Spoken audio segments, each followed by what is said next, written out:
Peace, beloved, peace. It's your homie, Young Content, the unofficial sensei of the culture, mastering youthfulness, contentment, karate, moonbathing, and the works. And you are listening to, shout out to our podcast listeners, to NFT Guru Talk and Chill, number 31, titled Insider Trading NFTs, NFT Alpha Leaks, and more. Shout out to our wonderful gurus. We are missing, a man is down right now in Walsh. I think he is cave exploring somewhere in Canada. But welcome, guys. How y'all doing? Doing great, baby. How are you? Very good. Doing good, brother. You guys Excited tired? to be here. You guys aren't tired, right? Because you guys sound tired. Tired? No. Has the week got you guys? All the trading and the bear market and all that jazz? What's good? Oh, we were in a bear market? Were we? Knew. Yeah, Bear? what are you talking about? Bear? We're in an ape market. Bear market? Ape Talking market. about- Oh yeah, baby. Well Ape market said. to the max. Yeah, I've been seeing a Yeah. bunch of suits and apes, Christie stuff. Nate from Opensea is doing shady shit. There's a bunch of crazy stuff happening in NFT land. But you guys Got it. keep the positivity going. You guys are the positivity battery side of a car. That's That's the thing. facts. Oh yeah, baby. Do you know what was positive was what you guys don't get to see before the pre-show, like when that music is going, we're all having a dance party here, and I've never seen like an ape dance before, but that was like the most magical thing I've ever seen. I couldn't And see it. What did he do? He did the whole twirling of the hand thing? What was I doing? I was doing these ones. Ooh. Oh, yeah. Dude, your new rig, Maury. I wish the people So that good. are listening to this audio visual experience right now could understand to see that visuals experience. What your rig is all upgraded. What do you do there? Oh yeah. Mori 2.0. He's a 3D model that's been rigged for motion, and now I've got so much more expression. Still got the gold teeth, baby. Gotta have the gold grills, you know. And I got the hand movements. You know, we got the dances going on. I was out there doing like full on voguing and everything, just like Wow. yeah, making love it, some bro. mixes, just like ricket. I'm a huge fan of that. Who was the 3D model? Who did the modeling? That's crazy. Oh, it's a magician that will remain unnamed for Good. now. Good. He's under a non-compete. Don't be trying to take Maury's ideas, okay? He's very exclusive. It's precious to the dojo. Jeremy, how was your week, man? In Delphi and all the meetings you do and stuff. And how's that? Mustache is looking great. Yeah, I actually feel like my mustache is particularly on point today. I don't know what the hell's On going point. on, but man, it was a great week.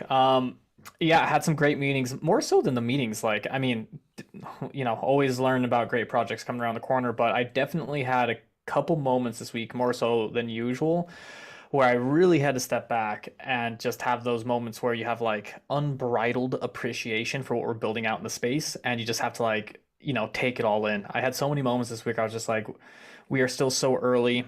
Like we're building out the coolest thing ever. Today I woke up, I tweeted about it this morning, where I jumped out of bed, made my coffee. I had like 8 or 9 meetings today. I've been working like nonstop since 9 o'clock this morning. Right now it's 11 p.m. and I just couldn't be happier. And to kind of put the cherry on top of that cake, I think where it really started was not started, but like the cherry was yesterday. My boy G Money was talking to Gary V on his show, The Cutting Edge, on Twitter Spaces. Wow. And man, Gary V said something that kind of blew my socks off. He was like, man, you know what? If like all 100,000 people in crypto right now went to Mars, it wouldn't matter, because the technology we're building out is so important that the masses will come anyways. And I was like, God damn it.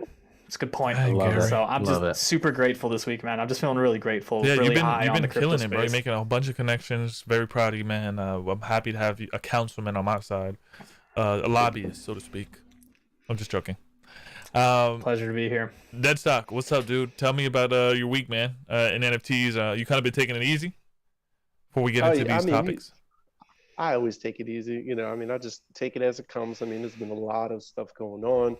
I'm sure we'll get into it between the drama with Opensea and all that insider trading stuff. You know, Maury and I got into something about, I don't know, was it about a month and a half ago, 2 months? We minted something for free. And for something that ended up going to give us pre-mint opportunities, and even that is going to be big to talk about, because that, speaking about Gary Vee, G Friends just partnered with them. 888 partnered with them. We found out, and so this free mint that we have for this, it's gonna. What is it up to? More? What is it like almost 2 ETH now? It was. It's getting close. I think it was 1.7 last time I looked.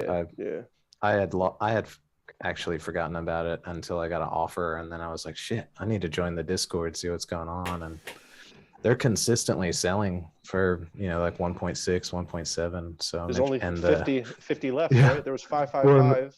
There was 5.5. There's only 10% available in the market, and they just keep going. I love that in the space they like with 888 and all these people are collabing with each other. That's what is healthy about this space, and you just get fucking free money from it. Yeah. It's funny. got the Maury and I got these. Official, like a referee whistle. Oh yeah, we gotta do the merch, What beer are you drinking, buddy? Before we get into this show, their merch. I'm jealous because I got this beer of the day. 80s beer of the day. Beer of the day. Beer of the day is the actually Young Content Classic is the way I'm thinking about this beer. It was the first beer I ever drank on a Young Content show, and it's like my go-to if I don't have my fancy beer. And it is a Galway Bay Full Sail IPA, and it's seriously one of my favorite IPAs in the world. They brew it just a couple hours away from where I live, and it's absolutely delicious. That water just shout out to Galway Bay. Beer, dude. That apple juice, baby. That apple juice. Good. Let me get to the chat. Yo, shout out to the chat. Influence in the building said, howdy, friends. Jeremy, your mustache seems especially dapper today. Show us your moves. You have Matthew Klute. Hopefully I'm saying it right. Let's fucking go. LFG for sure, dude. I think you bought a poodle recently. You got Jacob. Jacob. I'm not saying people's last name. Yo, it's Metamori here. Looking fine, Metamori, my brother. Oh, wow. So 2 Metamori. We had 2 Metamoris coming to the dojo this week. Metamori with a Y and Metamori right here below me. So it's been crazy. Absolutely insane. I switched. We had 3 for a little bit because I switched my name just to fuck around. Mine was Morty with a D. Oh, I see what you did there. That was great. I love that. Guys, that cracked me up. Let's not delay. Guys, smash the likes, okay? Smash the damn like button for 10 years of good crystal magic and luck, okay? Your next NFT that you buy will moon if you smash the like button. Yeah, for sure. And next NFT, even if it's a dog shit one, will moon eventually. You don't lose if you don't sell. Yeah, true. Bro, that just made me realize we need to make a Magic 8-Ball NFT. Wherever you're feeling nervous, you just like virtually shake the Magic 8-Ball and. I was doing the shake weight thing. Guys, let's get into the topics for the viewers. The scandal with Nate. I saw a lot of a cool Scooby-Doo visuals of them pulling off the mask, Fred pulling off the mask, whatever his name, and then Nate was there inside trading. I saw Art Chick say something like the regular market's inside trade. Well, who cares about NFTs? What is going on? Why is that a problem in NFT world? I think it happens way more often than we even give it credit. Even we notice that probably happens all the time. And that's a bad look, right, for an organization like Opensea that has a marketplace with the kind of how would you say popularity it has. The clout. The clout. Well, the funniest meme that I saw was a very, very straight meme. It was the one where it had the Spider-Man pointing at each other, and it had like Nate from OS, it had Beanie, and it had like one other dude. And it was just like our favorite influencers talking about who's pumping and dumping, because they're all doing the same shit. They're all shilling their bags and their projects, and then then they're all calling each other out. But it's fun, it's nice drama, and we'll see how long the spotlight stays on it. But it does bring to light, some interesting perspectives based on the way the SEC is definitely not trying to jump into this space at this moment. They keep fucking dodging. They don't want to get their hands dirty yet. They want to pull the old, we'll just keep letting it build until it gets too big for us to ignore, and then we'll try to regulate it. Like, too late, bitch. But then you see these people that are building up, and they're building these followings, whether it's on Twitter, whether it's on Discord, specifically on Twitter with crypto Twitter, and you're seeing how now that they have such communities that listen to them, how once something like this happens, I forget who, I'll find the guy's name who did the deep dive on it, but found the transactions of basically, and for anybody that doesn't know, basically on OpenSea, Nate is like the face of OpenSea. There's only technically like less than 40 people employed.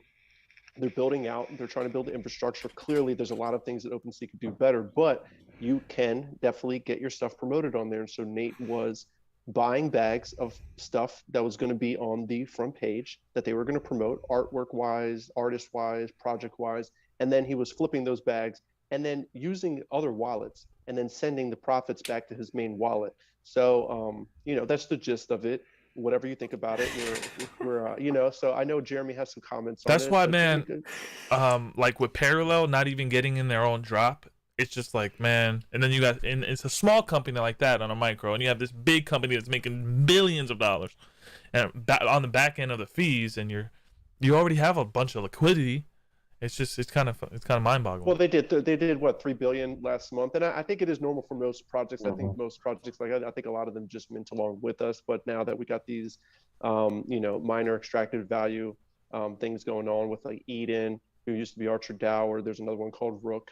You know, we're seeing individuals being able to benefit from taking these whole blocks. I mean, we just saw it with the Sevens and a couple other projects where they're just basically minting 10% of the whole project and taking over a whole block. It's and disgusting. That way they're paying low gas. I mean, they're playing the game though. I mean, because everybody technically could do it if you understood it. There's holes in these contracts. Yeah, the little guy don't. These limits. The little guy gets fucked. I mean, this is what the same shit, different day. Yeah, no. It's just, you know, nothing new underneath the sun. It's just people taking advantage of the knowledge they have. If we knew more, we'd do more. And not saying we would take advantage of people, but it's just people putting themselves in position to maximize their output and their profits. So it's definitely going to keep happening at higher levels. But what do you guys think? I was laughing because Metamori's just cracking me up, man. Just the ape is too He's doing good. the no Just the little finger with the big old the finger lag. Real realistic. No. I couldn't resist. It had to be done. It's like, it's the coolest rig I've ever seen, but it's like also like just too cute as well. You know what I mean? Just like this little ape, just like this little shit eating grin. That's just. I appreciate you. So I sick. love it, dude. I love it. But yeah, no, dude, Young, I totally agree with what you're saying. Where you're saying like this is definitely probably happening way more than we realize, just because the opportunity for it to happen is there. One thing I wonder about, well, a couple things I wonder about. First of all, it's like what sort of, and I'm not like speculating or pointing any fingers here. I'm just like kind of stream of conscious thinking here. But like for something like this to happen, there's probably been some sort of culture at Opensea to like allow this to happen, and maybe it's been happening for a long time. So it's good that it's been brought to light because, you know, everything's disinfected in the light. So you know what, Nate, I've heard great things about Nate. He's a good guy. I've listened to him on podcasts. I don't think he was meaning to like hurt anybody. I give Nate total benefit of the doubt. I think Opensea is great, but it sucks that something like this does give a lot of people who have been fighting Opensea recently, and like been calling for like an Opensea killer and like looking for the new Opensea. Like this just gives them like a whole new bag of ammo, and like it just gives people a soapbox to scream off of. So I think that's unfortunate because, like I said, Opensea, it's great tech. We all use it every single day if you are doing what we're doing. But yeah, hopefully they're able to recoup from this, learn their lessons, maybe make some changes internally, and we'll maybe airdrop. A bit more maybe transparent. they should airdrop, right? Because people want some people will forget things with free things come in their wallets, right? Yeah, that would be really cool. I mean, I think that's what we're all kind of like waiting on pins and needles for, you know. But I don't. Who knows what will actually happen there. You know what's funny? Speaking of like these influencers and stuff, kind of transitioning off of that, because Beanie, we all know about Blue, basically. Where it's just, you know, the B-Loot, and then an individual made based gold, BGLD, a currency, basically not connected to them, not part of the same team, but made it. And Beanie had BGLD Maxi on his profile on Twitter. Well, funny thing, at its peak, the guy that made the coin rugged it and it dropped to 80%. And Beanie even tweeted saying, you know, not gonna lie, a little discouraged after the dev. He's like, I don't know him, you know, I don't know. We don't know who knows anybody. I'm not gonna, you know, we have to take people for their word. So I'm not knocking Beanie, definitely a hard worker in the space. But he's saying the dude scammed our chick and rugged BGLD and it dropped 80%. And people started attacking Beanie. But the thing is, like, these influencers, they get behind certain stuff and they're not even a part of it. They're like, oh, anybody that has base gold, we're going to make sure you have great utility. And then it goes and rugs people for 80%. Yeah, this shit looks like it just died. because they didn't get into Blute, and Blute was one of the. It's just fucking text. The original idea was based on just and not knocking Blute. Blute is I like the concept. I mean, not that it's a new concept. It's just on blockchain, but it's loot, and it's going to eventually be part of a game. Instead of making all the art and doing all this stuff, you just had a list of the stuff that you had, and people were trading it. But it goes to show you, like, people get on the hype, and just like with the Solana thing, everybody got on the hype with Solana, and then what happened? The Solana Foundation had to shut that shit down for a little bit because everything that happened, and they've restarted. They were only down for about they got to remove that hours. decentralized powered by decentralization off their website ASAP, all the way at the bottom. You got to remove that. You just got to be careful. These are still new technologies that and especially some of these NFTs and projects, we don't know any of these people, so everybody just has to be very cautious in the hype of wanting to make money or wanting to be part of certain things, and just make sure that while we enjoy it, we also take a step back and don't put ourselves in a position where we're overextended, because a lot of us are not affected by that stuff. I still, support Solana. I'm not a big Solana max or anything like that. I'm more towards, ETH and ADA and Polkadot and Kusama and all that stuff. But I want to see people succeed, interoperability, but we have to be careful with these influencers and these blockchains that specifically have personal invested interest, whether they are centralized like Solana or people are pushing something that they're not even a part of, and then it gets rugged, and it's like people come after you. You can't be mad at that. Not that you're responsible for it, but you did speak about it, you did boost it, you did shill it. Yeah, you shilled the hell out of it. Mm-hmm. I wanted to ask Maury, have you seen any positive influencer kind of narratives this past week? I mean, you're always doing great things. What's your take on Opensea scandal and just shillers constantly? I guess I ignore a lot of the people that have lots and lots of followers, not in the sense that I don't respect the work that they've done and the things they do.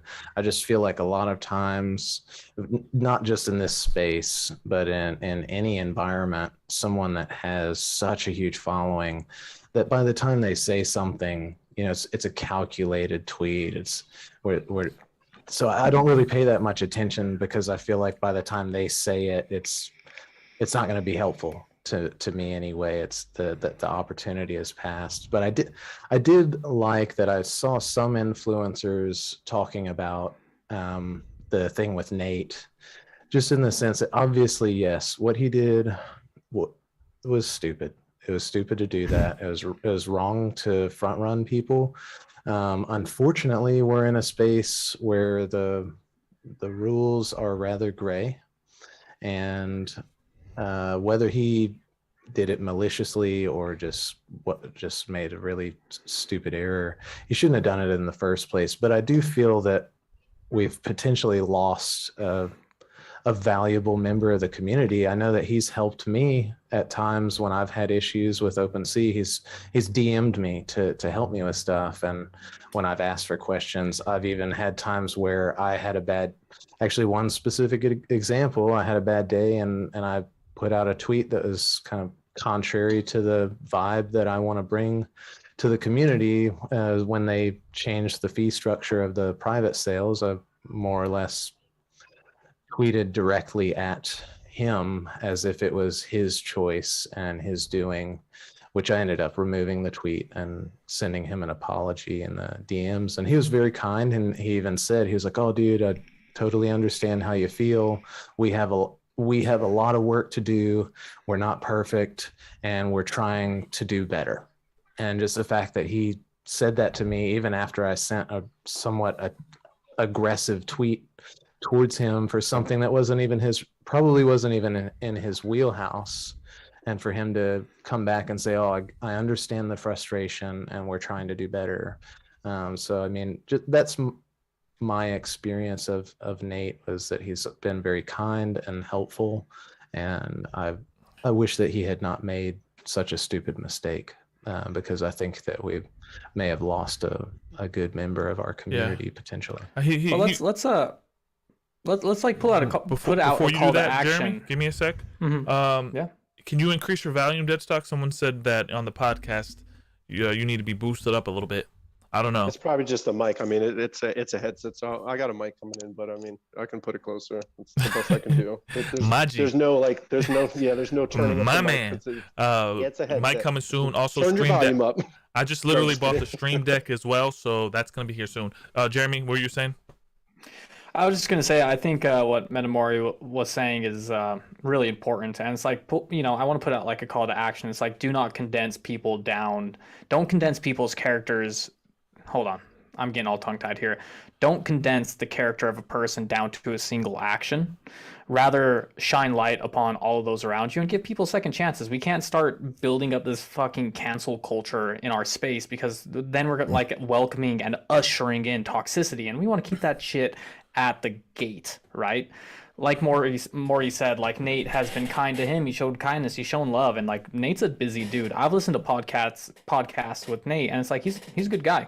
He made a mistake, but guess what? For me, the most valuable lessons I've learned in my life is by fucking up, to be quite frank. And I never do it again, because those are the hardest lessons to learn, and it really makes you look yourself into like gurus mirror. have grace. So like,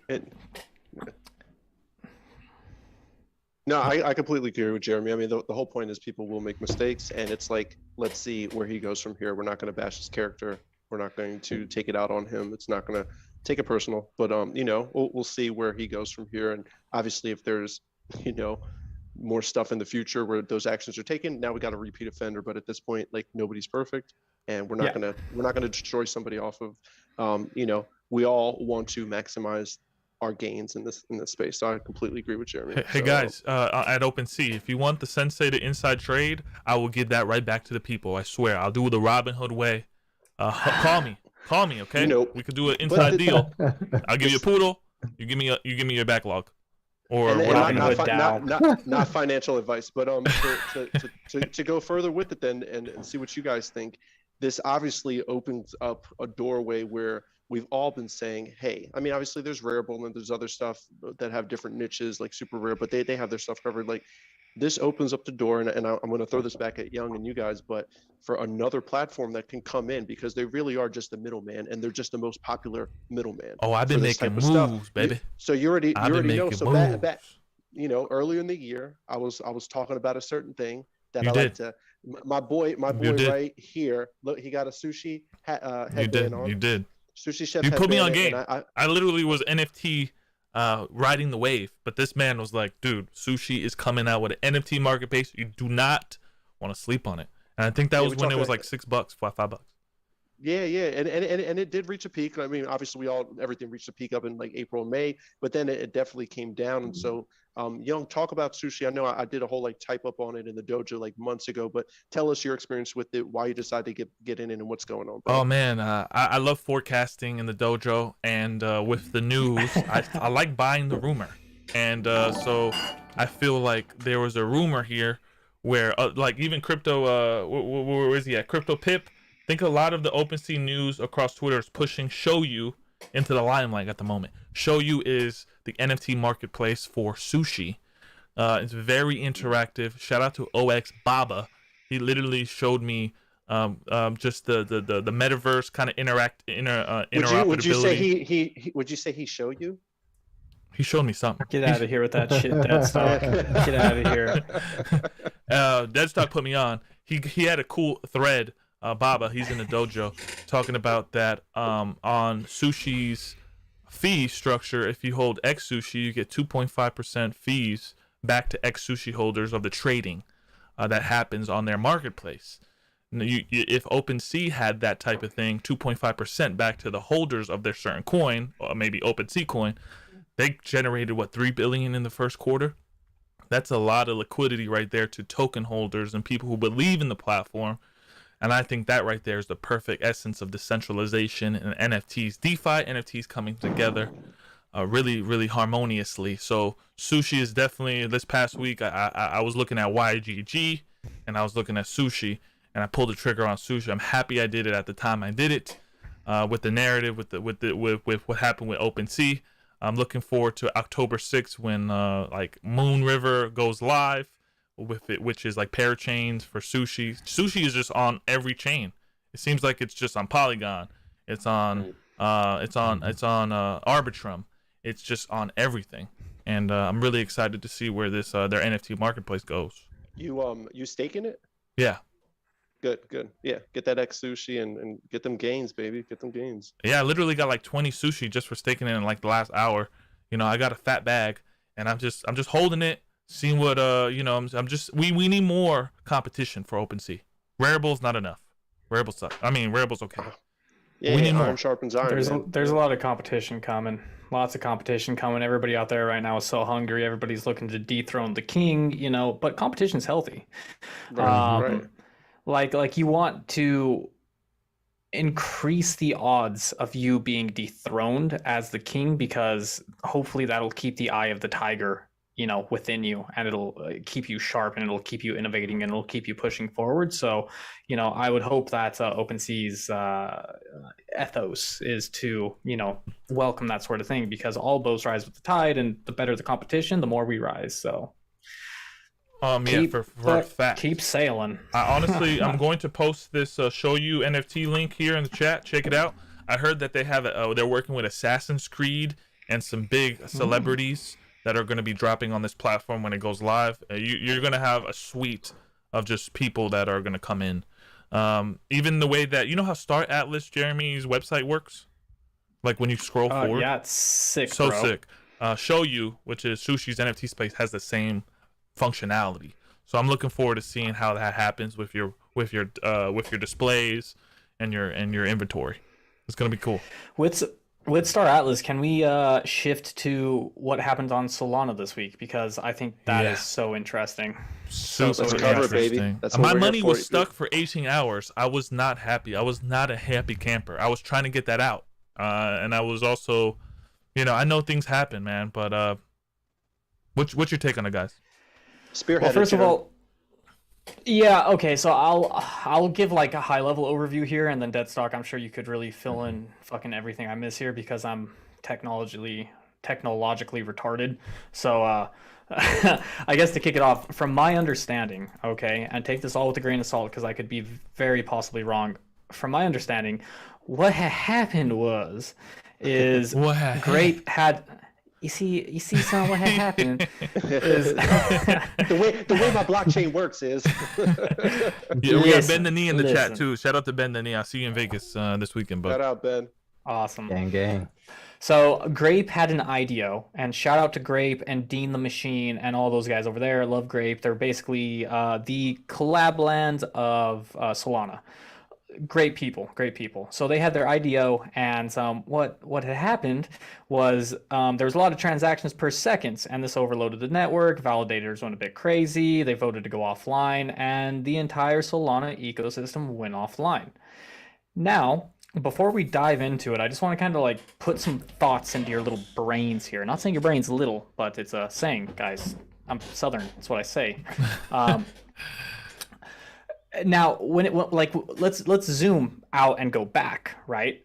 Ethereum dealt with the same scaling issues. You have to realize, like, Solana is a year old. Bitcoin had their forking wars. Ethereum has also gone down in the past. We're going to see this stuff happen time and time again, even with like Axie Infinity. Like Axie had trouble scaling. We're seeing growing pains happen with Solana right now. So I just kind of want to like put that into the framing of this conversation, that like Solana's not failing. Like Solana's not necessarily shitting the bed, but they're identifying flaws in their system that they're definitely going to have to build out and able to become successful and able to continue to scale. And if they don't, they'll die. And they're very, very aware of that, I think. Aren't you supposed to testnet that before it happens? They're in beta right now. They're in beta. This is what they call their beta. So that's what it is. But continue, Trevor.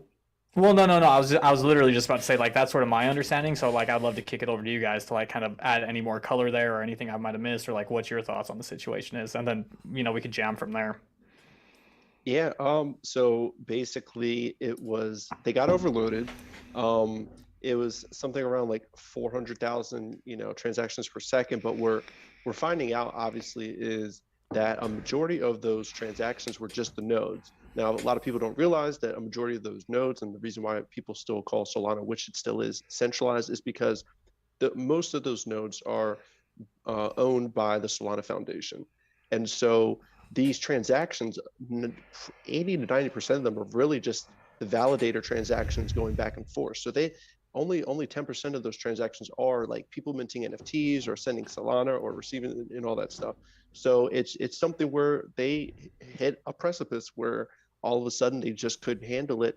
And what ended up happening, long story short, so we can get into talking about it, was that when this overload occurred, it just started forking every way. Things got forked up. I know another dad joke, but still, it's one of those things where, I mean, that's not a good thing. Clearly, they may be in beta, but you know, people's money is invested into this. People are jumping into this like, oh, this is the next play. Everybody's like, ETH gases are so much higher, and we know ETH is not perfect, but it is the big dog right now, obviously, with respect to this stuff. And so when it started forking, things were just getting fucked up. So they had they couldn't fix it while it was running. They had to shut it down. So for 20 hours, this blockchain, whether your money was on it or you wanted to do something or needed to make a move, it got paused. And obviously it had just reached a peak a few days ago of about like two something, like 210, 212, whatever it was. And I know it's sitting around 150 now. So it's just something where it happened. Not saying it shouldn't happen, probably shouldn't happen. I think it reached its peak. It did. It reached its peak, was and the whole 210. Solana. The whole convenience of Solana is the fact that it's supposed to have so much more transactions per second, cheaper transactions, and yet when it started getting these, and the majority of them were actually just the validators transacting themselves, selling validators stuff, it couldn't fucking handle it. It's just the bottom line. It couldn't handle it. They had to pause it and they had to reset it. And obviously it's not a good look. And just like so what do you guys think about that stuff? Meta, you wanna chime in? Well, I'm going to be totally honest. I don't know anything about Solana. I'm gonna sit out on this.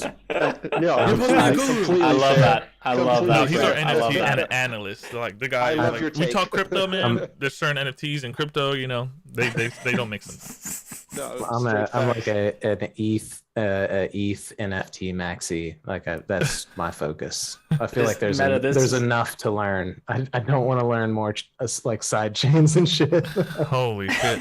I want to chime in real quick. I love it. Because you know, with Polkadot, they have the Canary network with Kusama, and you can do like active test nets and active. You know, you can test your network. You can fucking run it through the ringer. So. For Solana to not run their shit through the ringer, and I know you have a high throughput because of your node system and your structure, just all you got to do is run it, test it. You know, you don't want to have another bug happen when a Star Atlas sale pops off, and all of a sudden people are looking at Star Atlas like, what the hell's happened here? You know what I mean? Like you have to hold yourself to a level of professionalism. I feel like Star Atlas is using Solana right now because people, you know, they want to make their money. They want to generate their money for the game.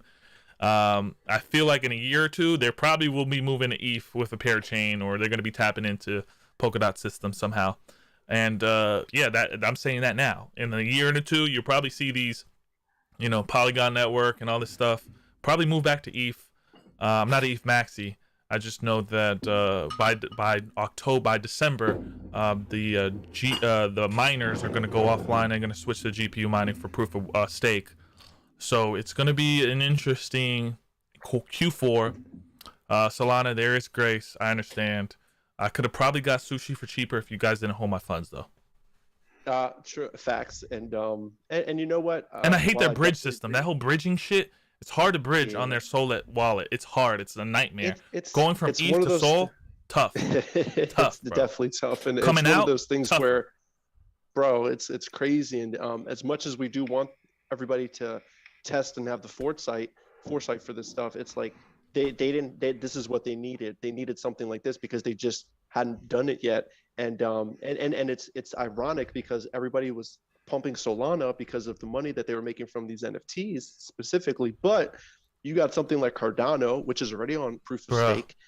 Guess what just happened? Nobody could say they don't got smart contracts anymore. And the funny thing is, within the first 24 hours, they're already up to over 100 smart contracts successfully working on the blockchain. So if you followed me or you followed, like if you're a friend of mine, you know that one of the blockchains that I do believe in besides ETH and Polkadot and Kusama is Cardano. They have such a good community, such hardworking. Do they always do thing on time? No, but they stuck to this one. There was actually a bet were they going to release smart contracts on the 12th? Everybody who bet against it lost their money. It's on chain. It's so funny, but it's one of those things where That sucks. now and here's the thing. We have people in these projects that are centralized still to this day, even though it's not like Solana's that old, honestly, it's less than a year old. But we have Cardano, which earlier this year accomplished another milestone where they went from being run centrally with the nodes, with the validators, I should say, staking validators, to becoming decentralized. And now we're looking 6 months later where they stuck to their script and they got the smart contracts out. Now smart contracts are out, running successfully, and it's fucking game on now. It's one of those things where a lot of people have been building on ETH and they're going to be shifting over to ETH. You guys passed EOS and Tron. You guys should be proud of that. Everything that yeah, it's one of those things. Well, here's the thing. I'm going to say this, and I don't know if people agree with me or not. Market cap is a vanity metric. You can't make money off market cap. It is something where we can just look at it and get a gauge. It's one piece of information. But I'm not, one of those people where it's like, oh, it just shows that there's a lot of people in that network. I mean, right now, Bitcoin top dog, obviously, Ethereum right there, and then I think it's like Solana or Cardano that are 3 and 4, and then you got Polkadot and Avalanche. I know is up there. A lot of people don't talk about Avalanche, but Polkadot, and I'll never talk about XRP other than just saying XRP briefly. And then when you got Binance, BNB, but let's admit another fucking centralized entity. Speaking of which, Binance, which likes to operate in the shadows half the time anyway, CZ. Kudos to you, bro. But they got a class action lawsuit going against them right now because they own CoinMarketCap. They haven't been really showing the full market caps of certain coins, and because they are now Binance USA. Why is everyone always doing sketchy shit in NFTs and crypto, bro? Because they make so much money, they're just too greedy. It's greed. It is what it is. They want to get away with shit. They're like, oh, we're in an unregulated space. I'm just gonna wait. Like, no. You're lame for doing this shit. You make so much money. But long story short, Binance US, it's in the US, it's regulated by the US because they weren't able to get through with the regular Binance. And now out of Arizona, just the other day, there's a class action lawsuit coming at them because of this stuff where they're holding down or suppressing certain market caps of certain coins, building up other ones. And here's the thing, anybody that's out there, do what you want to do in the space, but please be careful with your trading. It's a proven fact over and over that over 90% of people that trade and try to do this shit, they get wrecked. That's why when you go to, I was about to say Robinhood, but yeah, well, what is it, Robinhood, and all these other fucking places, E-Trade, eToro, they have disclaimers on the front page. Don't take my word for it. Do your own research as always. It says 80 to 90% of these people get wrecked because where do they make their money? They make their money from fees and people trying to gamble and do all this casino bullshit and leveraging, just 1 and 2x. They're doing 50x leveraging, 100x leveraging. Like, stop that shit. YouTube influencers buy this coin, bro. You're already late. Yeah. Shut up. So the whole thing is they bought CoinMarketCap, and now that they own it, they're doing paid advertising and they're pushing certain coins. And it's ironic because just last year when they bought it, it's funny that BNB ended up shooting up to like the number 4 coin because that was the coin that they were pushing. When you go and you click a token, where does it go? It takes you to Binance. And where do you trade? It's going to be on Binance. That's the whole point. So everybody has to be very careful because these entities do not have your best interest in mind. I hate to say it, but they're businesses. They're for profit. They're here to get shit done. They're not the gurus, guys. All right, they're not the Sensei. They're not Maury. They're not Jeremy. They're not DeadStock. Speaking of that, follow at DeadStock on Twitter, like it says, at Jeremy StormSky, at Metamori. Facts. Everything you're saying is so true, bro. Because I don't what do you guys think about that stuff? I don't want young people to get wrecked. I don't want the noobs to get wrecked. In the dojo, we're not just chilling bullshit. There is a chill dojo section, but like people that really care, and I really want to hold those people up to higher stand. I just want to give those people credit. There's someone I want to give credit. We're gonna move into the NFT talk of the show, but Andy Milanakis said something really cool on Twitter. He was like, "Bro, I failed a lot. I don't need a Bored Ape. I'm content with my collection. I'm having fun." He said that, and I thought that really resonated with like the new collector. Like you could just really collect what you like, have fun. You don't need a Bored Ape if you're late, and it's like and just being content with yourself. It was really humbling to hear someone of his status say that. Yeah, facts. I totally agree. I think that sometimes it's so easy to have a grass is greener outlook in this space, because like it's so easy to just see, people are tweeting about their wins, or it's all of us, no matter who it is. If you've been here doing this stuff for more than a couple days, you've done something that you regret. There's like some sale or some drop you didn't get in on. There's something, and we just have to be real careful. Not like I try and tell people, just don't look back, because we're not going that way. We're going forward. Don't look back on the stuff that you wish you'd done differently, other than to use it as a lesson to be better going forward. Don't let it drag you down. Don't let it waste your time or your energy. There's going to be so many more opportunities in this space. If you don't have an 8, it's okay. You don't need an 8 to have successful moves in this space. You don't need a punk. Yes, it's awesome to have one. I would love to have a punk one day, maybe. I don't know. But if I don't, I'm not going to feel like a failure if I don't have a punk. It's okay to miss out on things. There's tons of opportunities that you can take advantage of. Any forward making plays you're making out there, Metamori, that you want to let people know? Because me and DeadStock and Jeremy definitely gotta share some cool stuff. Any forward making plays that you've been making, and things. I mean, shout out to your Encode play. You got me in Encode, and they're coming out with some avatars. Oh yeah, which is great. So I'm so happy I was able to get on that. Thanks to you. So. Thanks, bro. I got to give the DistoPunks Discord credit for that. Primal Cypher dropped in and was sharing some of the art in there, and just seeing what our thoughts were. And as soon as I saw the art, I was just like, oh my God, what is that? How do I get some?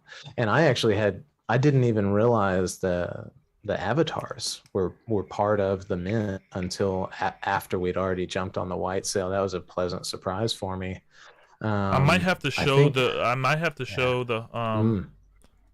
screen of this. Never mind. Dude. Every time I press on it, freezes. But yeah, Encode, their stuff looks amazing. I'm really excited to see. I think that I'm pretty sure all of the gold ones are reserved. Maybe even all of the silver. I'm not sure, but there's still plenty of bronze to go around. Each of the bronze comes with one of the avatars. Silver gets avatars as in addition to the same perks as bronze. They get some physical comics, and then gold has a lot more perks. I won't go into it. It's all on the website in great detail. I think thanks to you, Young, super excited about the Watcher, and really looking forward to them coming out with the browser-based game. I think that's going to be fun to play. I think it'll be a fun game to play. I'm looking forward to that. But I don't have other than those two at the moment. I'm excited about how distos are doing. You do have. Well, yeah, that's true. That is true. I'd really like to get your opinion on what you did this week with regarding Pixel Vault, and then go into the story about grills for a little bit. Well, you sold your mint pass? I traded one of my mint passes for a Black Watcher because oh man, I couldn't resist. I really just wanted one of because I had two of the Luckies, and I wanted basically any one of the Watchers that comes with the ownership token. And thankfully, the black, aside from the gold, I mean, the gold would be incredible to have one, but the Black Watcher was a favorite. For context here, when we're talking about Watcher, are we talking about like the Frontier Game Watcher, or just like for those listening, like just because I'm a bit lost here?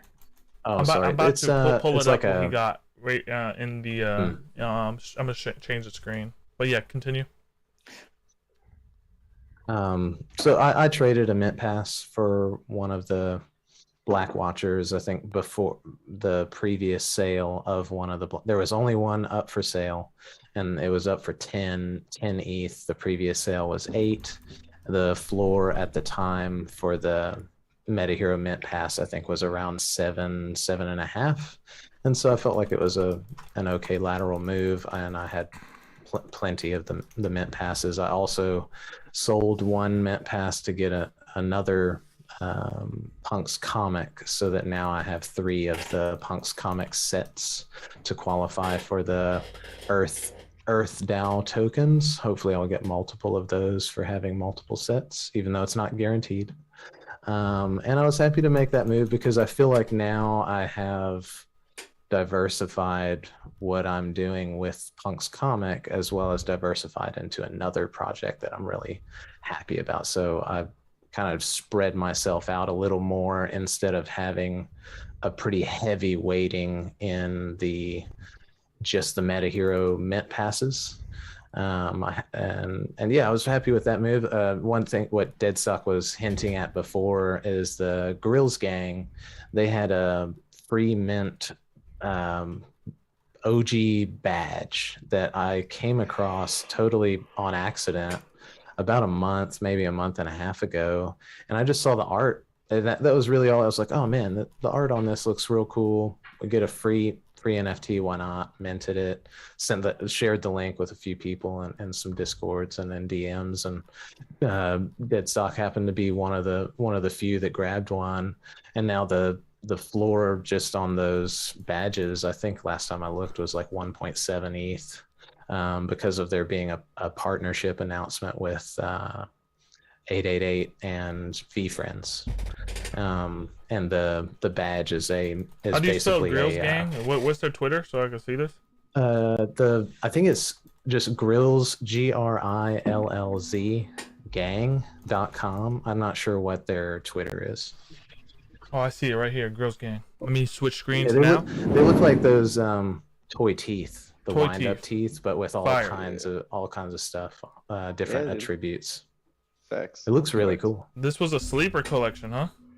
Bro, they're only like 5,555. He sent it to me. There's only going to be like 555 of these badges. And when I saw them, I was like, yeah, I'm about it. So they're free, minted one. And I not a lot of people jumped on it, honestly. They just, with everything in the space, they just kind of left it alone. But it's funny now that we kind of saw the value in it, and now they're actually partnering up with the VFriends. Came out today. The 888 came out today. It was only it was like 0.5 last week, beginning of the week or something. It was 0.5 it reached, and now it's definitely going to hit 2. And we both said, now we're starting to think like, there's a week to go before the actual pre-mint, which will be next Friday, and then the actual mint, or Saturday, and then the actual mint, which will be next Sunday. And so, we win either way. We could pre-mint, or we could sell it, and we'll be out for something that's free. So good stuff, and good catch by Maury, and appreciate, as always, his friendship, and we share the alpha. So that's how we roll. Thank you for always sharing the alpha and being selfless, guys, in the dojo. You guys always share stuff. Jeremy, I don't think you've ever. I'm just joking. You always share some stuff. You're the man. I need to show you this watcher that Maury got. I'm gonna go to the watcher's Twitter.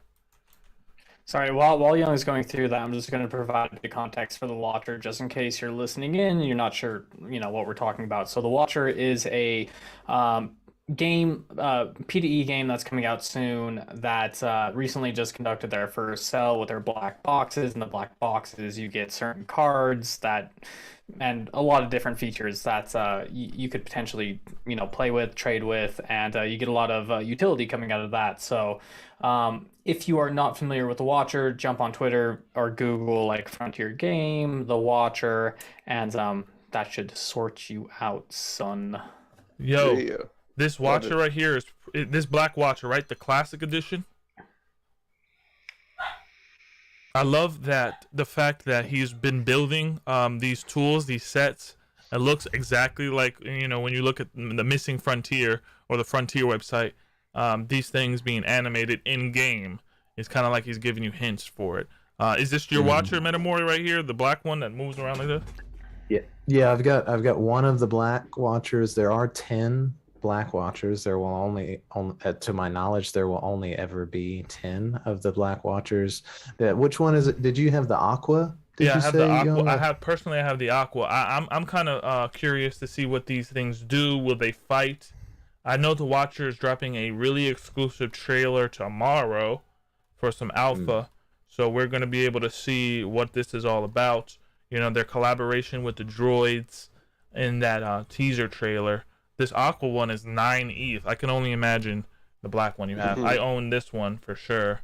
Got it when it was very, very cheap.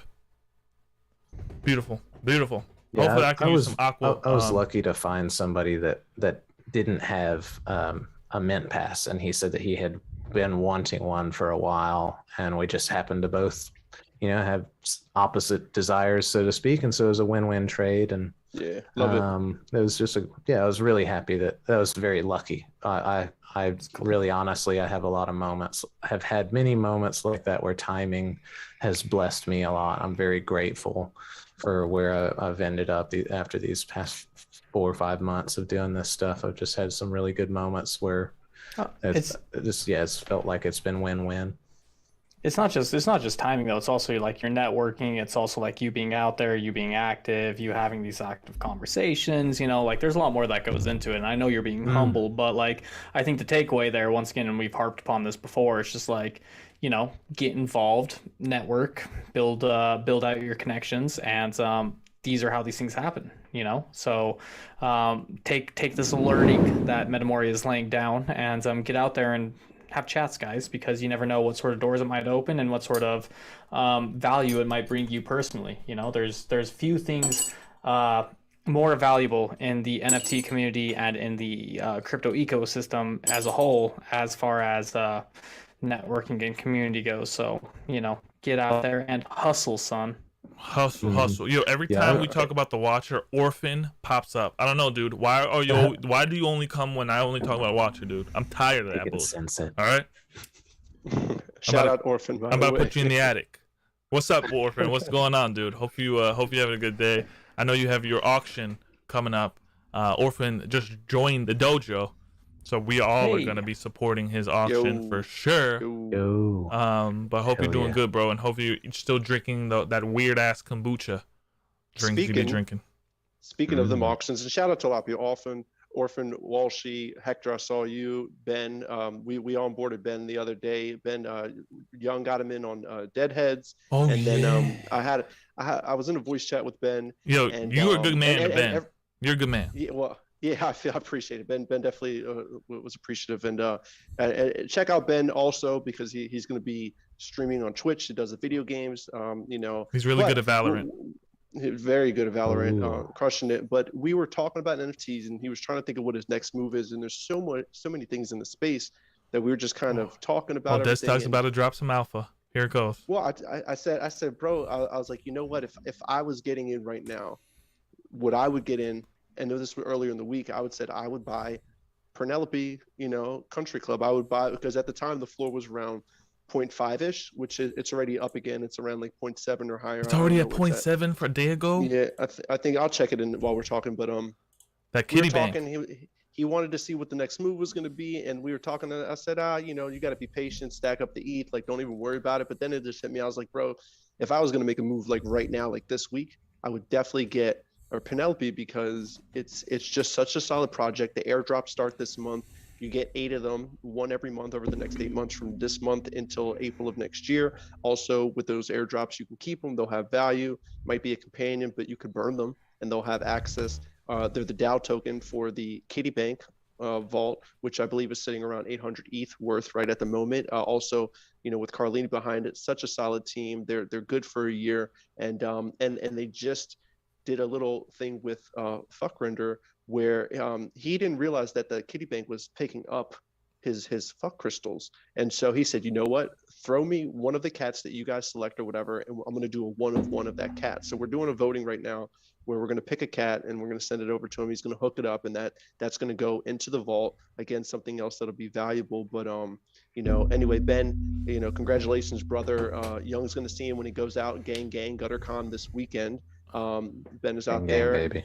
And so gang. But he was pretty hyped because he got his. He picked a really nice one. I think it was like 0.54, and I'll check right now on Opensea what Penelope's score is, because we looked at the pool But we said, you know what, let's just make a move real quick and grab something off of OpenSea if we can see a good rarity. We found a good rarity, and homie secured the bag, and he was pretty hype about it. I was hyped for him. It was a hype day for us. So congratulations on that, brother. And that was huge, about man. Onboarding people, right? About onboarding friends. For the people that are listening at home on the podcast, you want to get into NFTs, you got to watch, you got to hear, you got to listen, you got to apply. About DeadStock literally, and Walshy. Shout out to Walshy for putting us all on to Penelope's Country Club at 0.08. Facts. Yeet. And it's serious. It was serious. Being able to pick that up, Gary V getting in. We tried to stay ahead of the curve. That's why we have Jeremy here, StormSky. He's always ahead of the curve. There's just so many people here that I love that are just really diggers. They like to dig. They like to research. They like to learn new chains, crypto, whether it's DeFi, NFTs. So you're in the right place. I want to give you guys 0.73. I agree. I agree with all that, except screw Walshy because he's not here. So we're all great. Bro. But Walshy's he's a bum. He's a bum. Forget about that guy. You don't want to get on Jeremy's bad side, dude. We love you. We love you, Walshy. No. If you're listening to this, Walshy, I hope you got your second shot today because you're a bum. Okay, that's what I think about you. Yo, Jeremy, do you have any alpha you want to leak before I talk about the project for maybe the listener at home, the live stream watcher? I'm not going to leak alpha in particular. However, I'll tell you two different areas I've been thinking about this week, and I'll try to be careful about what I say here. Number one is the metaverse. Well, I'm always thinking about the metaverse, and I've probably talked about this in the past before. Actually, in fact, I know I have. Roblox, don't make a metaverse. Well, Epic is making a metaverse, so Epic will definitely be at the center of the open metaverse. But that's a good thing, though. Well, good and bad thing, but we won't get into that. So I've been thinking about the metaverse, and I've been thinking about the difference between the economy of abundance and the economy of scarcity. Now, the economy of abundance allows the creator economy to thrive more, because if you imagine the economy of scarcity, which is the model we're working off of right now, essentially what the economy of scarcity enables is a smaller niche, I guess you could say. So if you zoom out and we onboard the next billion people into crypto, which we're always talking about doing, it's the economy of scarcity doesn't make as much sense, because basically what the economy of scarcity enables is the thesis there is the land itself is the commodity. Now, what the economy of abundance enables and allows is for user-generated content and actually experiences. So what brings value to your land in the economy of abundance isn't the fact that you're holding a rare piece of land. What brings value to your land in the open metaverse is the experience and the value you bring to the land. Now, this is especially important when we talk about the overall creator economy, right? Because if I know where you're have going. Maybe, but if I have a piece of land that is abundant and not scarce, then I need to create a unique experience that draws people to my piece of land. Now, I could do that by grinding it out myself, or I could do that by contracting out to other people, which is user-generated content, which is what has made Fortnite and Roblox and all those guys successful. They pay out hundreds of millions of dollars a year to their UGC guys, user-generated content guys. Now, I'm more in line personally with the economy of abundance, because that just makes more sense when we talk about the open metaverse. It'd be like putting a cap on internet domains. You know what I mean? That would be the economy of scarcity. Now, we don't have a cap on internet domains because that doesn't make sense. So I guess an alpha leak would be, if you don't already know about this metaverse that's being spun up right now, that is more in line with the economy of abundance. That would be NFT Oasis, which is for transparency's sake, Delphi Digital, the company I work for, we have invested in those guys, and they're doing great things. They're building in the space. So definitely check them out, but be thinking about what the open metaverse actually means and what the economic structure behind these metaverses will be. So that's thing number one. And if you guys have any thoughts on there, please feel free to jump in. I would say you're crushing it. We love it. With the way that Fortnite's model with freemium gaming, I think that Polkadot and what they're doing over there with Substrate is really focusing on freemium. But we talked earlier, maybe like 2 days ago, about Nifty Island, and I love that they are like establishing a concept of create to earn. So you want to reward your creators, with pushing them to the edges of the network, like Andreas Antonopoulos says, so you can see exponential growth. So it's cool that like Nifty Island rewarding creators. I think with freemium, like the model that Fortnite tried, with this freemium model with the metaverse is going to skyrocket. Absolutely. And I feel like freemium's a bit of a loaded term, because like a freemium is like a nice way to say pay to win, and like that's not what we're like really shooting for. We're shooting for like play to earn, so like be very, very Metamore, you're killing me, bro. I love it. But like, shoot for economic systems that create perfect alignment in all investors, in all partners, in all sponsors, and all of your players, frankly. NFT Island, or sorry, Nifty. Nifty. Thank you, Jesus Christ. Nifty Island is another great example of that. Young, really happy you brought that up. Charles is an absolute fucking giga brain. He's crushing it over there. Shout out to Charles. Yeah. And have you talked to Charles at all? Because he seemed like he's just spot on. When I had an interview with him, you guys should check it out. He just seemed very tactile. Yeah, no, Charles is a great guy. I love Charles, and love Nifty Island. Great project. Check it out if you guys haven't already. But we won't go too much down that rabbit hole, but definitely check it out, do your own research. It's super interesting, launching soon, blah, blah, blah. Now, the other thing that I've been really thinking about this past week is, besides the metaverse, the economies, is I'm going to try to keep this short and concise because I could fucking ramble on about this, but it's what the difference between Web 2.0 and Web 3.0 looks like as far as like entertainment studios goes, and like what a successful entertainment company looks like as far as like Web 3.0 goes. And I guess to condense this down into something like really digestible would be look at the projects that are going to last 10 years, 20 years, 30 years. And like that's not to say that I don't think all of these projects will last that long, but it's like, who are going to be the people that are going to innovate and build upon the tech that will push forward all of this new wave of innovation that we're building upon? And like, who's going to be the next Disney or the next Netflix of the Web 3.0 universe, using these Web 3.0 economic systems where we drive value back to the community, where people actually retain their IP, and where we have different distribution systems to enable all of this. It's a really unique flywheel, but ironically, and I'm going to shut up after this, but ironically, like the flywheel we're kind of spinning up is almost the same flywheel that Walt Disney himself spun up, because Walt Disney obtained all of his IP back in the day and was able to spin up that flywheel that enabled the Disney Corporation to exist. Now, the punchline here, the moral of the story is that now, bro, you're literally casting vision here. Well, the punchline here, and like the moral of the story is like Walt Disney wouldn't have been able to start Disney Corporation in the Web 2.0 world of today, because everything has been aggregated into the Netflixes, the Amazons, and the Walmarts of the world, and you just don't have IP ownership and retention that you used to back in the day. However, the pendulum is swinging back to allow that thing to happen again. So keep an eye on the different studios that are enabling that sort of thing. So I don't know if that's alpha so much, because you have to be pretty in the weeds to probably understand. Are you saying that the Bored Apes, the Gutter Cats, there was a tweet that said those are your new Disneys. They are becoming your new Disney IPs, in a Web 3.0 style. They'll definitely play a part in that for sure. Yeah. But I don't think they've cracked the entire formula, if that makes sense. How do you crack the formula? They're missing a few key. Well, and to caveat what I'm about to say is, I think that they will eventually. Say which there's like 4 different core pillars to crack that formula, right?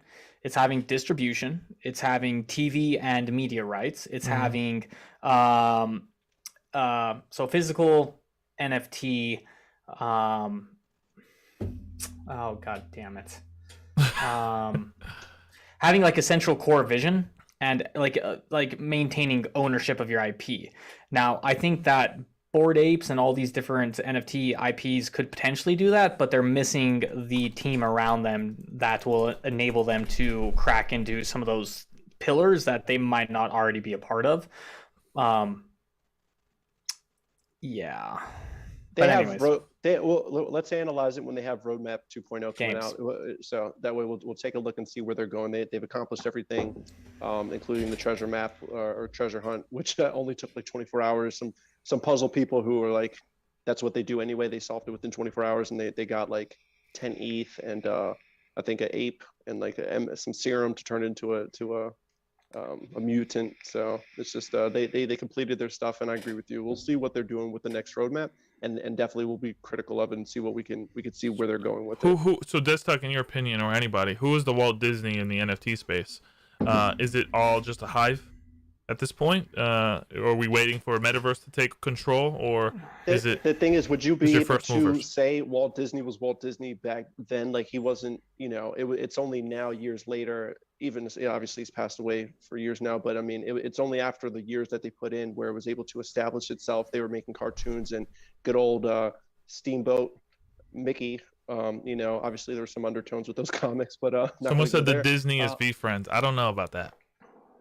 Well, the whole point of I think it's a hive mind collective. Maybe. Yeah. I think V-Friends is more in the running than Bored Apes, right? Oh, sorry, you go, Jeremy. No, please, Matto, take it away. Well, the one aspect of it that I think that we're approaching it from the wrong angle is that Disney is centralized. It was a centralized entity, and that's what made Walt who this icon. He did not do that himself. A massive group of people helped to create that, sharing, and I don't think that when we're talking about the Bored Apes, the Gutter Cats, who's going to be the Disney? There's not going to be the Disney. It's about us all working together. And the really awesome thing is that we're already seeing the Bored Apes and the Gutter Cats and some of the different people that are innovative and driven and have charisma and plans are working together to figure out, well, how do we become the Disney of decentralization, not who or what project. Yeah, exactly. They're working together to create IP that they couldn't create on their own.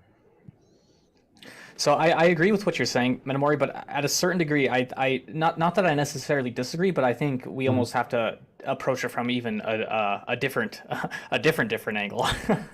So I believe what Walt Disney is what you call an authentic authority, right? Now, what an authentic authority, or we could call them the AA for short, is somebody who pushes the vision and drives the vision, which then allows. So basically, what the authentic authority does is builds a community, a vision, a stickiness, and a flywheel around them, and then they're able to decentralize from there. And in effect, that's what Walt Disney did do. He was kind of centralized, and this is kind of abstract. Like, let's take like our kind of like mindset and put it back like in the 40s, right? Mm-hmm. So like Walt Disney was able to spin up this flywheel and then decentralize. Like Walt Disney is like the corporation is very centralized, but from where it went from Walt Disney to where it is now is two totally different things. So I think one thing that like the Bored Apes is missing is that authentic authority, right? It's like somebody to rally around, it's somebody to push forth that creative vision. It's somebody like that's missing, like it's the visionary that's missing, right? Now, something that Pixel Vault, to go back to your point, DeadStock, that does have is somebody like Beanie. It's like sort of the kind of authentic authority there, but maybe he's not the best figurehead for that. But it does give somebody like to spin up the idea and the brand values around that. And I'll hand it over to you there, DeadStock, because well, here, real quick, Orphan did ask, go ahead and define flywheel, and then I'll what is actually a flywheel? Because the chat is... Young made his dad joke of the day. No, I felt like flywheel was actually something that I should have defined earlier, because it's, So let's take Disney once again. So a flywheel, or Epic, for example, as well. So a flywheel is something that like Walt Disney, or let's say Disney himself, as in Walt Disney. I know this may be confusing, but when I say Walt Disney, I mean the person, right? and the Disney Corporation is at the center of that flywheel. Now, there's many different entities and arms around Walt Disney itself that all feed into each other. That like creates this wheel of like economic success. So you have like the artistic studio over here, you have the movies, you have the music, you have Walt Disney World itself, and they all give and take away from each other. And like once you're able to build up something to a certain degree, that all becomes an ecosystem. Now, Epic did this with like Epic Marketplace, Epic Studios, Unreal Engine, Fortnite, Roblox, all that good stuff. So you spin up these flywheels. So now with something like Pixel Vault, they're in the process right now of spinning up that flywheel. At the center of that is Pixel Vault and Beanie. And then what they're doing right now is they're spinning up Punk's comic, they're spinning up the Meta Heroes, they're spinning up a play to earn game, and these are all parts of that economic flywheel that are being spun up. Now there are some key points missing to this flywheel for Pixel Vault, and that's like the more content. And where does that more content come in? It comes in from like physical products, so they need some sort of physical line potentially, and then they need some sort of like media arm that actually does like TV, movies, podcasts, and that sort of thing, because you need content for the people, and all of that in a Web 3.0 model drives all the revenue back to the community and then eventually decentralizes into a DAO. Yeah, the SEC is gonna hate us for that. What are you gonna say, DeadStock? So yeah, I was gonna say, so no, that's actually perfect, Germ, because that transitions into what I'd actually like to talk about, in the sense of what are the two things that Disney was able to do, not only initially in the beginning, but as they grew as a company and as a business, because that's what they are, they're for profit, to expand and continue to grow, because they are a publicly traded company, ergo they are owned by shares, and so they're owned by other people, even though they have the majority. So initially their IP was the characters. You got Mickey Mouse, Minnie Mouse, Goofy, all those characters, and of course the other movies that they made, The Little Mermaid, The Lion King, all that stuff.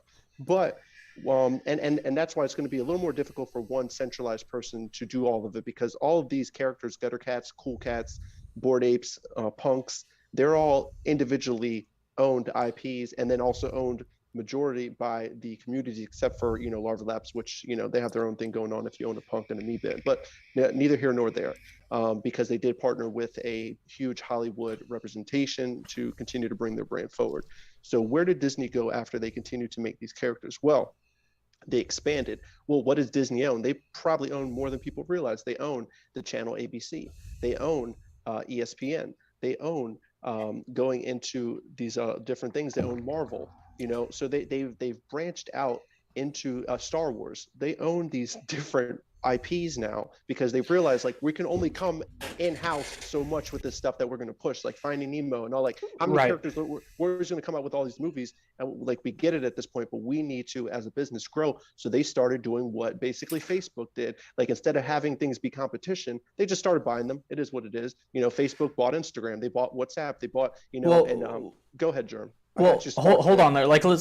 Well, like what you're saying is very valid, and it's actually perfect points, man. And I love what you're saying. But like, I just want to plant a flag there as to where, who voted on that though? It wasn't their shareholders. It was the board members, right? And it was somebody who did have a vision. It was Bob Iger from Disney who decided, yeah. Well, but like, hold on. I'll like kind of flush this out a little bit, right? So it was like the board members that decided to invest in that, not the stockholders. Now, in the Web 3.0 model, the stockholders are the DAO. Now, when we talk about decentralizing over time, we're talking about probably like executive DAOs, which are like the board members, because, with things like Illuvium, with things like Pixel Vault, you have to have an executive board to make a decision and keep the brand on track and to ease the community into that, because we're not talking about like crypto native people. We're talking about infecting people's mind with the Web 3.0 mentality to even understand half the conversation we're having here, because it takes years to do that, right? So to transition into kind of what you're saying, DeadStock, is like that same thing applies to Web 3.0, but it's going to take time to get there. But I hope I didn't derail that too much, but I just wanted to make that point.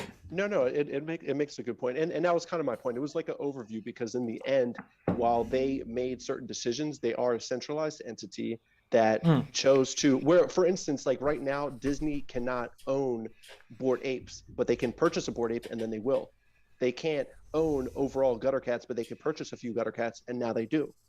So it's one of those things where these things end up going out into the ether once either we as a community band together to create this content, whatever it may be, in whatever form of medium, comics, movies, cartoons, and all that, and the such games, platforms, or these larger things, aka Arizona Ice Tea purchasing a Bored Ape and utilizing that IP that they now own from that ape in their marketing and going forward. Just like we're seeing, it's fun when we see these athletes and these celebrities purchasing this stuff, but we know who the real celebrities are. Beanie said it, we are the real celebrities. We're the ones that own this stuff. So for them to get into our world, they have to end up buying this stuff. So we're going to see both of it coming together. We're going to see our communities, whether individuals or groups, merging together, whether they're building stuff for Bored Apes or Gutter Cats, or working together to build a crossover, or we're going to see these large corporations getting in on it because they realize this has high demand, high value, and we can utilize this to continue to build our stuff, and they're going to end up buying.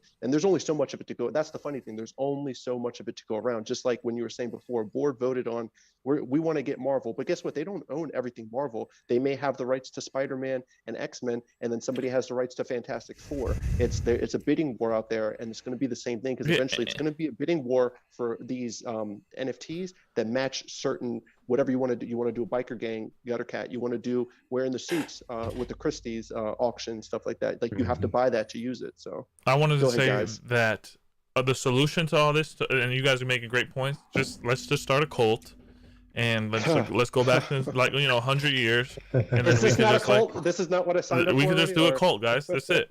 Simple.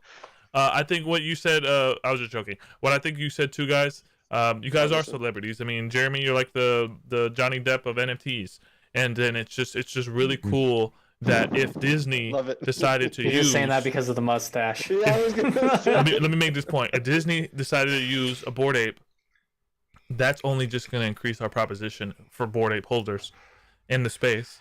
If Disney uses on their movie, well, what does that do to your collection? What does that do to you starting your own little media company? Who knows? It's the possibilities are endless here in this space.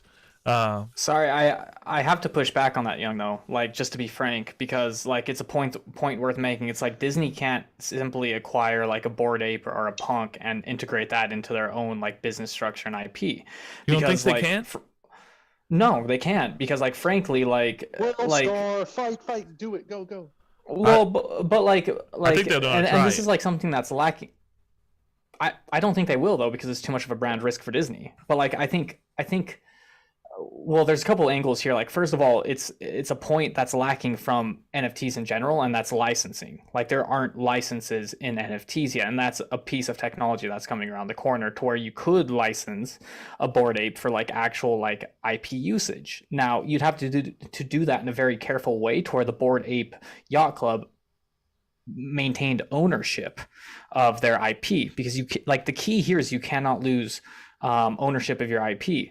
But this is the beauty of like the Web 3.0 like entertainment model, right? It's like once you build out that like authentic authority and you build out like these new entertainment studios, like your DAO then votes on the IP and the different characters you integrate into your universe. And it's not as simple as just going out and buying an NFT, because like those mechanics just frankly don't exist yet, but they will in the future, but they don't exist right now. So like at a high level, what you're saying is correct, Young, but it's not correct yet, I don't believe.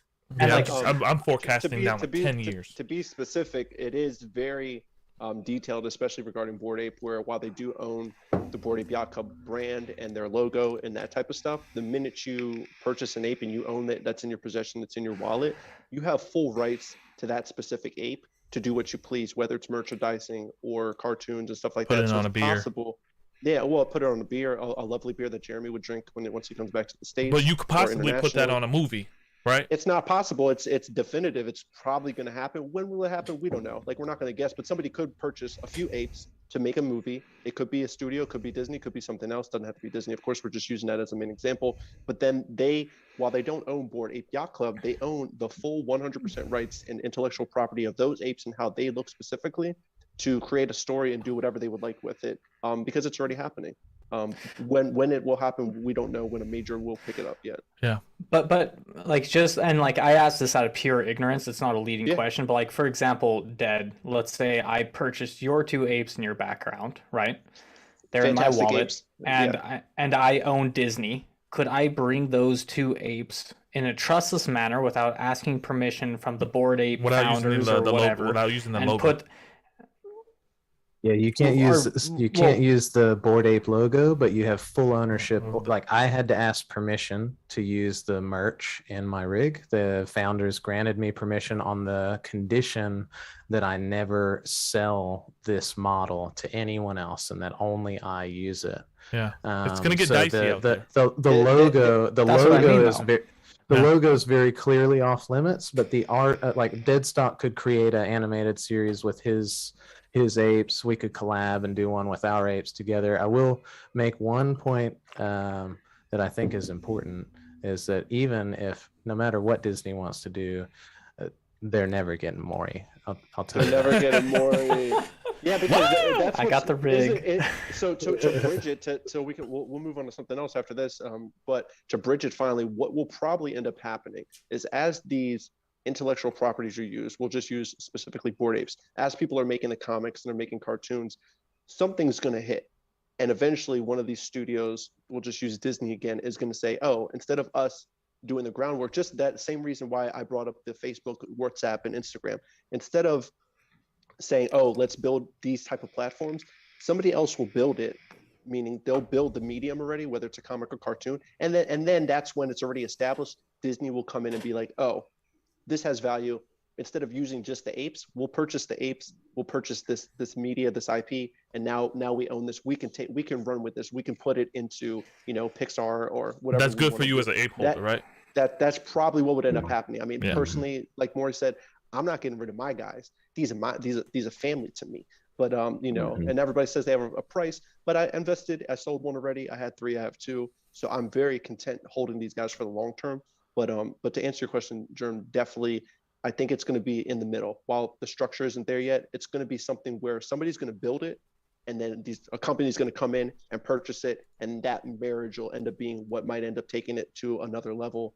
Amen.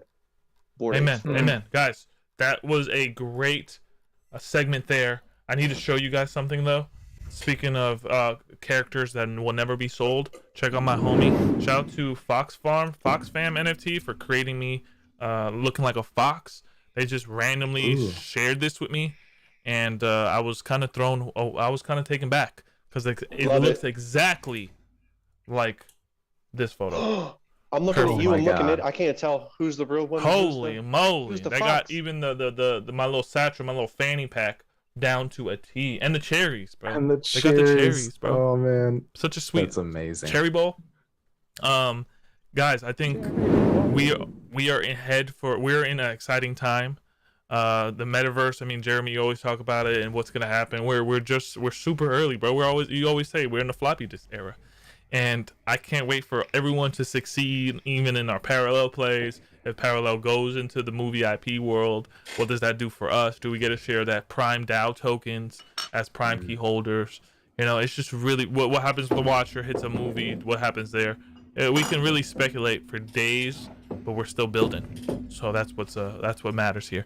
And I did forget to mention, my bad, brother, that tomorrow starts exactly the Christie's auction. Speaking of Bored Apes, it's called No Time Like the Present. From tomorrow, the 17th, until September 28th, Christie's auction is going to be auctioning off a couple of Bored Ape Yacht Clubs apes. They're going to be doing some me-bits. They're going to do some punks with a nice theme, and very exciting for the space because it's going to show more prominence for us, and that's going to be exciting to watch, to see where with the surge of NFTs, with the surge of this community, and how everything's going, where this stuff is going to go. So everybody keep an eye on that stuff. So absolutely. Go ahead. Also, is Christie's accepting ETH now as a form of bidding, or like they're showing like the amount in ETH or something like that? Am I mistaken in thinking that? I feel like I saw that somewhere. I think you might be right. I think they're going to be accepting it in both bids in both ETH or USD, because some of these things are definitely going to be getting up there, including I think there's a zombie that was and we all know zombies have gone as high as 2,000 ETH before, which is like in the millions, like 6-7 million. So it's going to be some fun to watch. Sweet. And shout out to Gary too for his VFriend auction for his original drawings. I think he's going to do great there too. Yeah. He's going to He's going to kill that. He's going to crush that space. Go Jets. Yo, shout out to Very- Christie's. They're for just fucking pushing. they're just plugging in. They're plugging in Yeah. hard. Yeah, yeah. I love that. We need They're that. driving it forward. What the where you at, Smithsonian? What the fuck you doing? The you Bronx doing? Zoo. What are you doing? You should already Hey, been doing Yeah, that. where you at, Elon? Forget about it. Guys, I do have a colonic to go get at around like 9 o'clock. Lord Jesus. And so it's Colonic?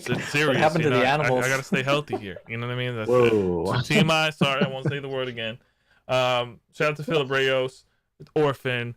Guys, smash the likes. We're going to head now into the final stages of NFT Guru Talking Chill 31. I don't know who put a thumbs down, but I'm gonna track you down like I did the person. Damn, who would put a thumbs down on this? Piece of shit. Damn, you're bro. not gonna make it. You're Was not it gonna Art make Chick? it. Oh, Art Better Chick? be a misclick.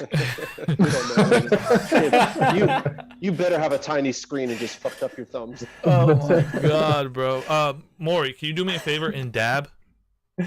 Oh, that was actually, believe it or not, that was one of the very first things I checked to see if I could do. His arms go right to about right there. Okay. Yeah. No. Who? Oh, It's the weakest dab Maury I've ever just- seen. It is. Dab. It's the weakest. I love dude, it. I'm clipping that. That's going on Twitter. Absolutely. Hell yeah. You want to Holy know a shit. fun fact? A fun fact, right? A quick fun fact. I've never dabbed in my whole life, and I'm Can you never do- going to do it. Can you No, I was do gonna it for say, us? do it Can you for do it us for the right now. Sensei, Do dude? it with Maury. No. Come on, No. dude. No. Please. I refuse. I refuse. Wow. That's why I wanted to throw that. That's why I wanted to throw that fun fact out. It's like I can't do it, and I'll tell you why. This will take 30 seconds to explain because I work at an activity and adventure center here in Ireland, and we do a lot of like Oh, I'm pretty schools sure and you birthday see it all the parties. time. And Oh. exactly, like kids are always like dab, dab, dab, dab, dab, and they're like, "Hey man, like you're our Fuck cool off, activity kid. instructor. Can you dab?" And I'm like, "No, dude, get the fuck out of here." Like, Oh no. So like it's a principle. It's one of those things. It's like it's and they never. all whisper to each other. They're like, "Oh, he's not gonna make it." That's what people think Oh, of my NFTs. He NGMI. thought he was cool. Yeah, but Not God cool. damn it, We that love you. mustache No. don't make up for that. No, it does. Well, someone said, will October release drop is called PD2, and will there be new cards or same PD1s? They're going to be new cards, kind of like they've been showing on their Twitter. And then there's going to be some classics, maybe a Prime Key, maybe one Catalyst Drive. I don't know. There's probably going to be a little bit of sprinkle PD1 in there from the base set. Guys, yeah, I do have to do that. This is the part of the stream where we kind of, Sicko. channel your inner sensei. What You can was it? What was it that you have to do? He has to get his butt plunged. a colonic. It's always I good know, to get I'm one just messing colonic with a you, dude. year. You All got, right. you got to put your health first. You gotta Yeah, put your dude. health first, I'm brother. gonna keep my eyes closed. Yeah, it may be a little bit of feeling, but it's cool. Let's You're gross. let's channel your inner senseis, guys. Here, I'm going to give Meta the last word because he's always so inspirational. So we'll start with Jeremy, unconventional. We'll go to DeadStock and then hit Meta. Ooh, unconventional indeed. Fucking putting me on the spot. We always here, do that, son, bro. I but roll the dice on you sometimes. I'll take it. I love it. I love it. So yeah, actually, I'm gonna keep this one a little bit shorter and sweeter than what I'm accustomed to be frank. He always drops knowledge, though. Yeah. Well, I feel like I dropped enough knowledge on, the conversation Dead and I had on all that stuff. But you know what? Once again, to go back to the top of the conversation where I was talking about like being super grateful for this week and just like zooming out on what a cool thing we're building and just being really grateful for that. And throwing it back once again to Gary Vee and his conversation with G Money. When you zoom out, guys, or excuse me, let me reframe this. Okay, so I feel like we get caught up in the rat race sometimes, to be honest. And what I mean by that, it's like we're constantly checking our wallets, we're constantly checking our bids, our offers, this, that, and the other thing. And it's like if I'm looking, if I'm betting on Parallel or if I'm betting on VFriends, like does the minute to minute floor really fucking matter there? To be totally transparent? If I'm looking at Gutter Cats, if I'm looking at whatever your favorite project is, like what is your actual thesis on that project?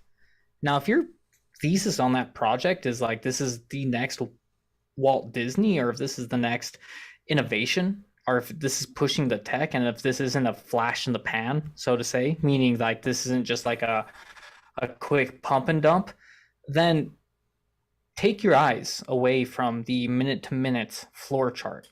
Because effectively, if you're looking at the minute to minute price and valuation of your NFTs, you're engaging in some gambly one-eyed jack shit, as I would say. So, you know, rather than view your plays and rather than view your portfolio minute to minute, view your portfolio like year to year or like decade to decade, to be completely transparent here. So, you know, we say it all the time, do your research, build your conviction. And if you build up some conviction behind a play, like don't allow FOMO to enter into your consciousness, because FOMO is a very slippery, dangerous thing.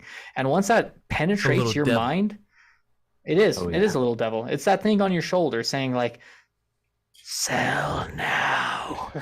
Like, and just don't do it. Just don't do it. Because like for me, like, man, sometimes I check my parallel card valuation, it's looking sweet as a nut, but like zooming out, it's like I believe that this is like one of the next big entertainment media brands, and they're doing way more than a trading card game. So like what I could flip that for tomorrow is incomparable to what I could flip it to when shit hits the fan, so to say. So guys, zoom out and evaluate your plays in a different sort of manner, and just begin to wrap your head around that, and potentially that will be what builds generational wealth rather than pumping and dumping, flipping, and this, that, and the other thing. That's all I got. Thank you. I need to literally take every single one of your final thoughts and make it into a documentary, because they're always so precious. Precious to the dojo, cheers, bro. Man. You're actually precious to the dojo. So thank you for being a part of this story with the gang. DeadStock. Yeah, I'm gonna keep it short too. I'm gonna go back to a lot of times we're always trying to think of what we can do to create something, and one of my favorite quotes is, you know, I got it from like a meme or whatever, like whenever, and you guys have probably seen it too. It says basically like, when you realize that you don't actually create abundance is always present, you just create limitations. So it's important for us to be cognizant of like what we're thinking of, what we can do, and understand that we can do a lot. And just like Jeremy says, a lot of times you don't have to do, when you take that step back, you don't have to make a lot of flips. Like if you're in a situation where you feel you need to make all these flips, or you need to do this, or you need to do that, like chill, have something where at least you're building for the long term. Because a lot of people, Stan mentioned it earlier in the chat, you know, a lot of these NFTs, whether it's games or whether it's PFPs or whatever it is, a lot of these influencers, they're going to be out of jobs when it's crypto winter. 90% of the stuff is not going to be around. So what's going to be around? People that keep on building, people that keep on building quality and keep on delivering. So it's one of those things where, you know, it's not even about having abundance mindset. It's about recognizing if you're limiting yourself and shutting that shit off and going after what you want to do. Because a lot of us have families, we got kids, we got girlfriends, we got all this stuff. And so we want to make sure that we're doing something for the fam and building for the future, so that when we all make it, and got a secret for you, we all will, you know, it's going to be enjoyable, and we retire early and we could start memeing the fuck out of all the stuff that we have. Shout out to the Bored Apes, gang, GutterCon this weekend. Love you all and appreciate you all.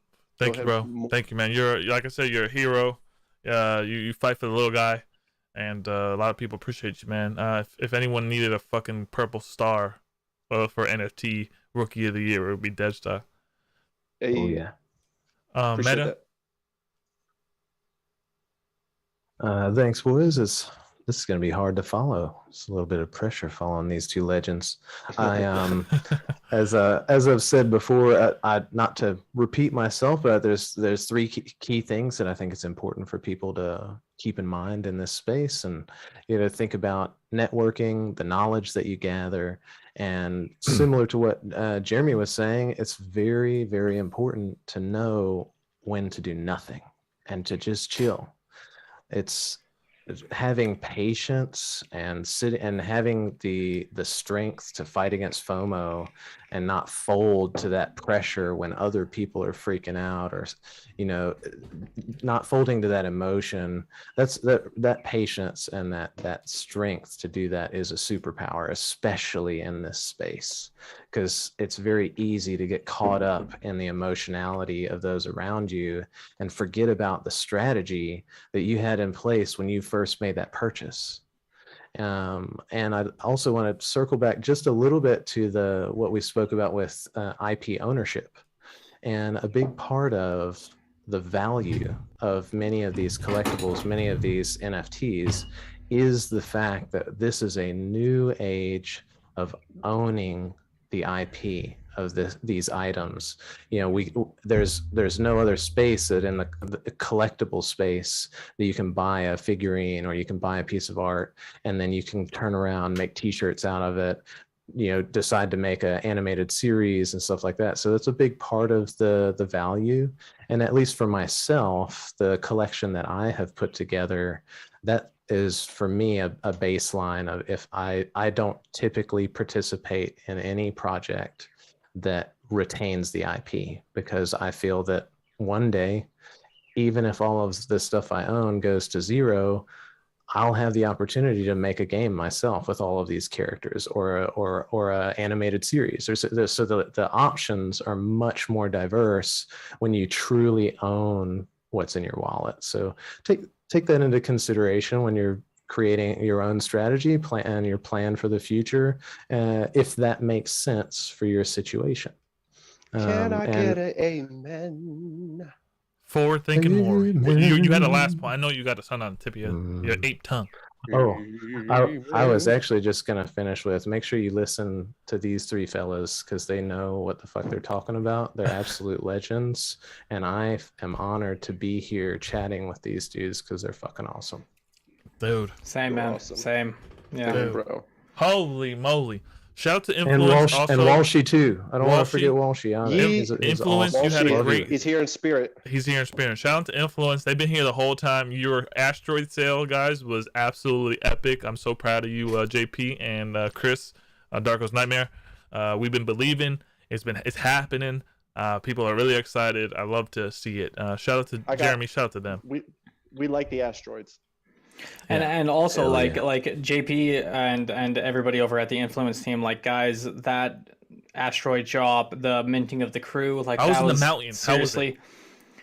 Sorry? I was in the mountains. Oh, it was when great. It dropped. Dude, like, seriously, like, it was one of the most fun drops I've ever participated in, and I've talked to multiple people who have shared the same sentiment. Like, the drop, getting to choose your asteroid, take your time with it, mint your, and all the minting, levels atop of that, it was phenomenal. So hats off. Also hats off. We've been talking to a lot of people, and it's become very prominent now that everybody wants you to dab, and they even said, would you dab for charity? Would you do a Would you dab for charity?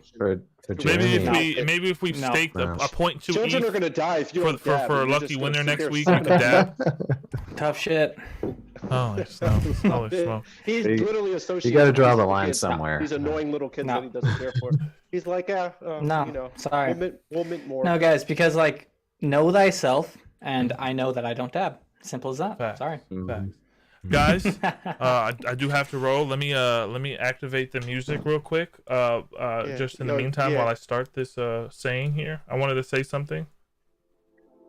Oh shit! Do you have a donut ready for after you get the whole thing done? Or... Yes. Yeah, you sicko. Guys. Yeah.